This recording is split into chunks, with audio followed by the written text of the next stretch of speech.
Everyone, welcome back to another video. तो हम कर रहे हैं रेडॉक्स रिएक्शन के बारे में, जिससे हमने रेडॉक्स रिएक्शन के बारे में करा एंड देन फिर हमने करा कि रेडॉक्स रिएक्शन को हम as a electron transfer reaction कैसे देखते हैं। अब आज हम करेंगे एक बहुत ही ज़्यादा important example which is copper zinc की रिएक्शन, जो हम लोअर क्लासेस में जनरली पढ़ते हैं कि कॉपर और जिंक का एक छोटा सा एक्सपेरिमेंट होता है, उसको हम ऑब्जर्व करते हैं एंड हायर क्लासेस में हम उसको थोड़ा इलेबोरेट करके पढ़ते हैं। तो आज हम उसी को देखेंगे कि how redox reaction actually works practically.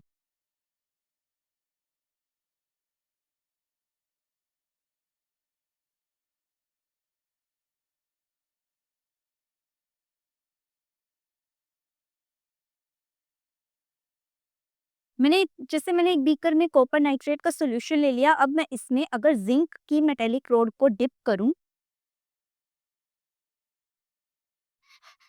And इसको मैं एज इट इज 1 घंटे के लिए ऐसे ही रहने दूं। 1 घंटे बाद ये नोटिस करूंगी मैं कि जो हमारी ये स्ट्रिप है वो कोट हो जाएगी रेडिश ब्राउन कलर के कॉपर से, और हमारे पास जो कॉपर का सॉल्यूशन जनरली ब्लू कलर का होता है वो यहाँ पर ब्लू कलर का नहीं रहेगा, वो ट्रांसपेरेंट होता जाएगा, मतलब उसमें से ब्लू कलर डिसअपियर होना शुरू हो जाएगा।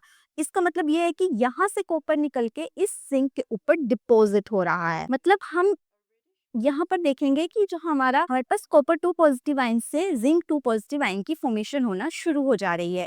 वो हम इस चीज से पता लगाएंगे अगर हमारा यहाँ पे कलर डिसअपियर होना शुरू हो जाएगा, कॉपर नाइट्रेट का ब्लू कलर डिसअपियर होना शुरू हो जाएगा। अब अगर मैं इस कलरलेस सॉल्यूशन से हाइड्रोजन सल्फाइड को पास करवाऊं H2S गैस को, जिसमें मेरे पास Zn2 पॉजिटिव आयंस हैं, तो हमारे पास यहाँ पर व्हाइट जिंक सल्फाइड की अपीयरेंस होना शुरू हो जाएगी, जिसको हम सिर्फ एल्केलाइन या फिर अमोनिया के सॉल्यूशन से ही देख सकते हैं। तो मेरे पास ये ओवरऑल रिएक्शन बन जाएगी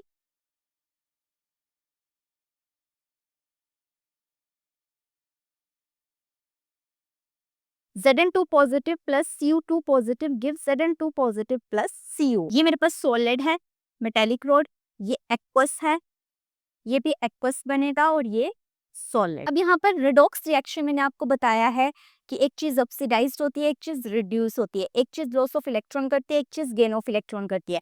यहाँ पर जिंक हमारा लॉस ऑफ इलेक्ट्रॉन कर रहा है, 2 इलेक्ट्रॉन इसने लूज किए हैं, तो ये हमारे पास जिंक ऑक्सीडाइज्ड हो रहा है, और कॉपर गेन ऑफ इलेक्ट्रॉन कर रहा है, तो ये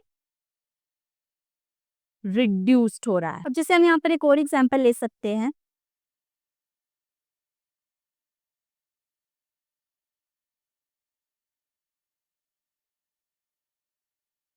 अब कॉपर 2 इलेक्ट्रॉन रिलीज कर रहा है, तब हमारे पास Cu2 पॉजिटिव बन रहा है,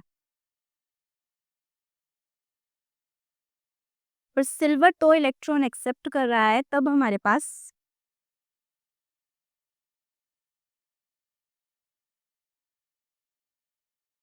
gain of electron and loss of electron oxidation और गेन ऑफ इलेक्ट्रॉन रिडक्शन। इस छोटे से एक्सपेरिमेंट से हम पता कर सकते हैं कि रेडॉक्स रिएक्शन कैसे काम करती हैं। दैट्स ऑल फॉर नाउ, मिलते हैं नेक्स्ट वीडियो में। Till then keep exploring and learning ज्ञान विद विज्ञान।